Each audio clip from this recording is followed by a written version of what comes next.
My name is Mirza Hari Mehmed and I am a MSc Forestry second year student in Department of Forest Products and Utilization.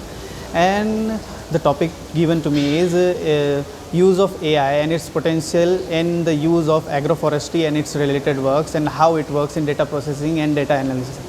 Basically with respect to the agroforestry हम ये कह सकते हैं कि agroforestry में सबसे ज़्यादा, बल्कि पहले से भी AI मॉडल्स पहले आए नहीं थे, उससे पहले भी मैथमेटिकल मॉडल्स प्रेजेंट करते थे, वो फाउंड होते थे मैथमेटिकल मॉडल्स। और मैथमेटिकल मॉडल्स की एक इक्वेशंस होती थी और उसी के अंदर इक्वेशंस के अंदर डेटा को डाला जाता था और उससे डायरेक्टली प्रोसेस होता था। लेकिन ये kind of a statistical work होता था और हेक्टिक वर्क होता था। लेकिन जैसे ही AI आ गया, इसके बाद से जितने स्टैटिस्टिकल मॉडल और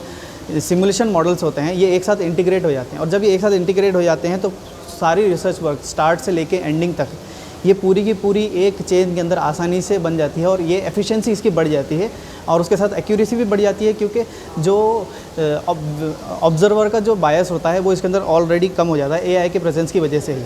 अब जैसे कि फॉर एग्जांपल डेटा कलेक्शन तो मतलब ये ऑब्जर्वर के पास ही होगा, लेकिन उसके बाद से जो डेटा प्रोसेसिंग होगी वो फिर मॉडल्स के पास आएगा। उसके बाद से उसका सबसे बड़ा यूज़ होता है कि prediction of yield and growth, and based upon that we can also take like decision making, major improvements about the policy making, and this can overall work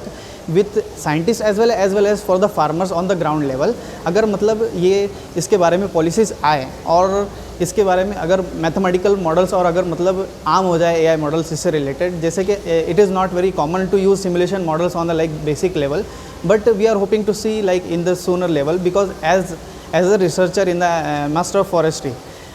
basically how we use now is like very small mathematical models that are integrated into the AI and that we use for data processing and the prediction of the yield and everything. But as it goes further in the future, I think we can go to the higher future, where we can see it will be like more near and accessible to the farmer as well as it will be more efficient and easy to use in the future. Thank you.